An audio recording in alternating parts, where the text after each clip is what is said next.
It's like establishing something new. You're pioneering. Exactly, pioneering.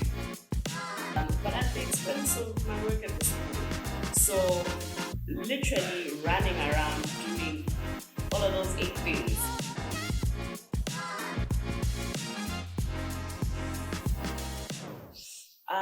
When I would be doing work, right, like my actual job, HR, right, if I wasn't watching series, I would be working on what I do.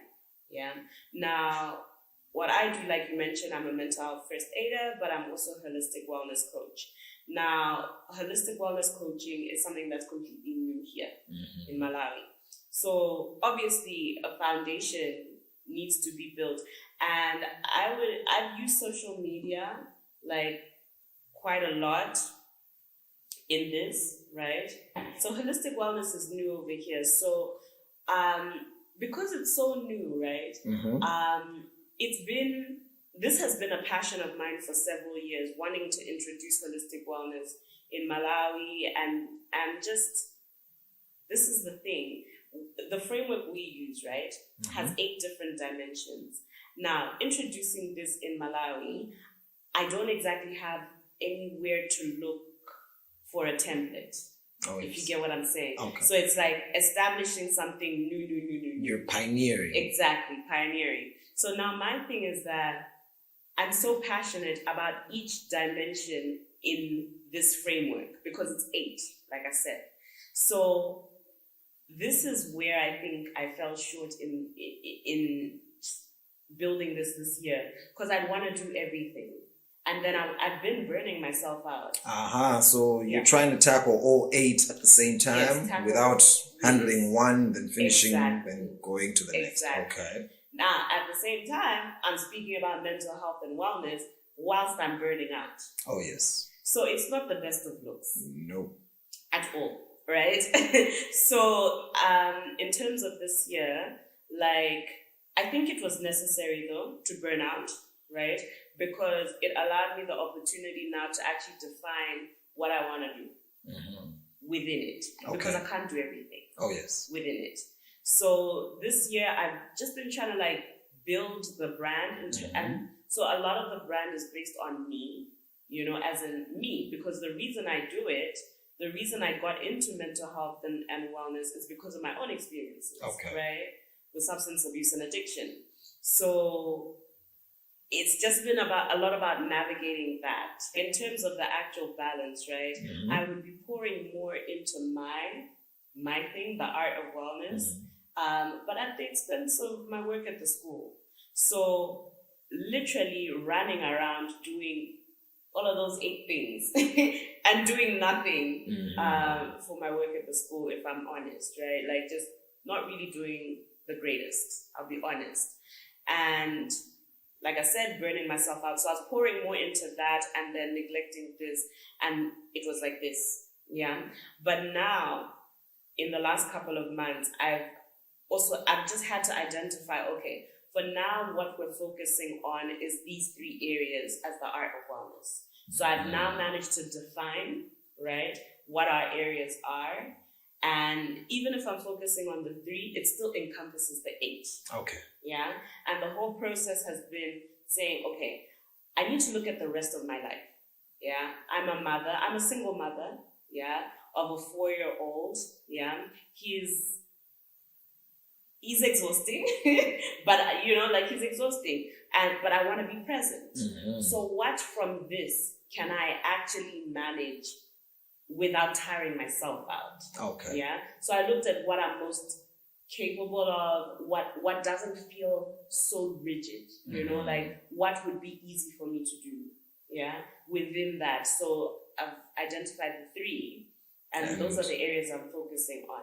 So now identifying those 3 and then sharing that, this is the beauty, because now I'm like, I gotta look at the silver linings as well. Oh, right? yes. So sharing that with my family, because we work together. So yes, I'm trying to set like the tone and doing things a certain way, right? But like, I also do have the flexibility to say, listen, this is what I'm focusing on, right?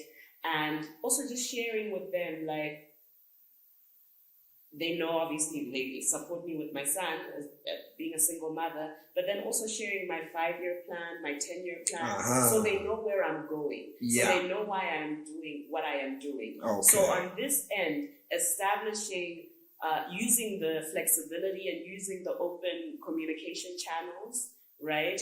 And then having the blessing, of them being part of my village to support me with my son. Yes. Right? So I've been now able to, just that open communication has made it easier for me to establish a routine when it comes to my actual work.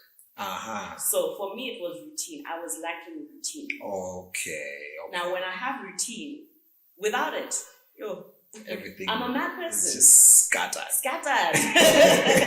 So I'm able, as long as we know what we're doing here. Yes. Yeah. Okay. So we hear one too many, like every end of the year, we hear people talking about new year, new me, and this is, we've already started seeing people post and people are talking about it. Yeah. So you sit amongst people and you hear them talk about, this is 2025, I'm going to do this, I'm going to do that. It's going to be a whole brand new me. Yeah.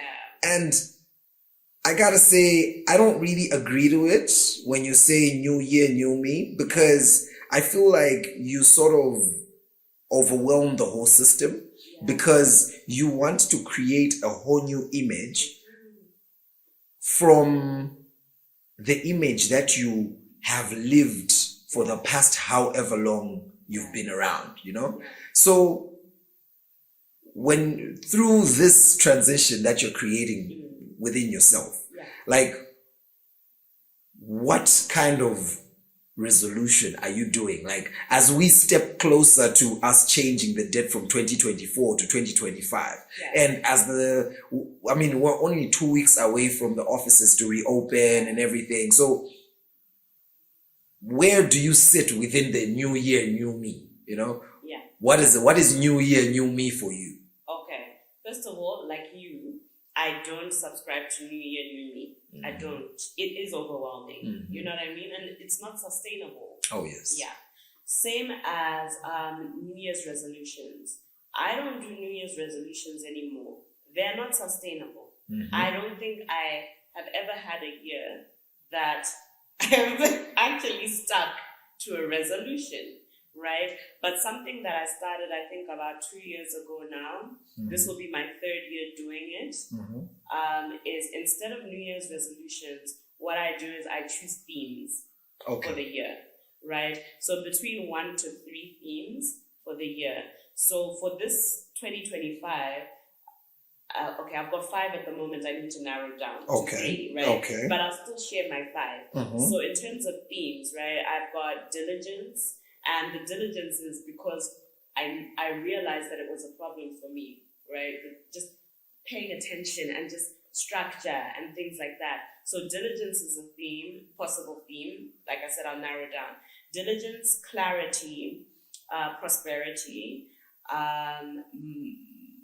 presence / mindfulness, and the other one is health. But so let's make it 4. So amongst those things that the 4 things you want to do, so what are the 3 phases that you would like to implement? First, I have to say, right, on top of those themes, there's also something I was listening to the other day, and she was talking about themes as well, right? And she mentioned that her possible one could be freedom, right? Oh, yes. But then she's like, actually, wait, no, not freedom being a theme, because but more a heart posture, Okay. Like a posture, freedom, yes, right? So then that got me thinking about posture, like how you approach life. So then I started to think about my posture, and on top of the themes, I have a posture as well. And that posture is being this coming year. Being. Yes. Because for this year, I've just been doing. This art of wellness has not been a business, right? It hasn't been a business. It's just been about busyness. I haven't been doing, I've just been busy. So you're pretty much, you're doing so much, but you're not actually doing so much. Exactly. Okay, so in the art of wellness, as you've mentioned that this is something that it's not just about wellness as a general thing, but it starts with you doing well, right? Yeah. And within the progress that you catch as you're doing well, you implement that in your organization and in your life in general, so that things should start panning out. Okay, so going back to New Year, New Me, and the 4 themes that you're trying to narrow down to at least 3 or so. When you're picking these in their like order, how are you prioritizing them rather? Okay. Can I just give a little context? Yes. Okay. So the art of wellness, right? I established it, like I said, because of my own experiences, right, with substance abuse and addiction. My actual educational background is industrial relations and human resources. Okay. Yeah. So mental health and wellness came as a passion project, passion area. Yeah. Now, in the process of me being in recovery, from substance abuse, I started sharing my journey with substance abuse and addiction. Okay. So as I was sharing that journey, I was realizing that, wait, it's resonating with a couple people. Mm-hmm. You know what I'm saying? Yes. I'm being heard here. The sense here. Yeah. Because most of the time, I really understand a lot of this, because I would always, this was 2020. Yeah. When I was literally told by a doctor to say, yo, cut the drink, right? I had been to the hospital twice for drinking. Right. And, the doctor tried to make it seem a very easy thing to say, just cut the drink. Yeah. Of course, you could take a glass of wine, but seeing as which you're coming from a very deep area, you could drink a glass, but you could end up back in it. Yeah. So now, this was like an instant trim of a life. Coming from college, we pretty much live alcohol. Yes. Right? Yeah. So this was me coming from 90, maybe 98% of friends who drink. So which means on the weekend, 3/4 of the things we're doing is drinking. So now I am at home on a Friday night because I don't want to be at the club. I just stopped drinking recently. I might just get tempted to grab a drink, So I'm trying to keep away. Now, this is that phase where my mind is just scrambling up. Yeah. When you sit in that mind state, you feel like you're going crazy. Yes, you do. You feel like there's nobody who can actually relate to those things. Like that life has just stopped happening. It's happening for everybody else but you. Everyone else but you. Yeah. And then going forward, it's like when you actually meet somebody who resonates with what it is that you're going through, it's when you go, so, what I'm going through is bad, yes, but it is doable. It's so doable. So then you start to go, okay, the sense in my head, Yeah. So that's pretty much why I started, because it's wait, I'm being heard, right? And then I'm but whilst I'm being heard, I'm realizing there are many of us. Yes. Yes. Yeah, but not just many of us with this issue, but just many of us struggling, because it's not just about substance abuse, addiction. It's struggle. Yes. Because it was hurting me mentally. I was so depressed about what I was doing. Yes. So it became about now researching, and it didn't feel like research. It was just interest now. It was a growing interest. And then I decided that I think I like this, and then I did the mental health first aid certification, and then I started to podcast, and then I started to I actually so within all of this, right? Then that's when holistic wellness came together. It started as just mental health, Okay. Right? But when you focus on just one area of your life and you hyperfixate on it, you're neglecting other areas. Oh yes. You know,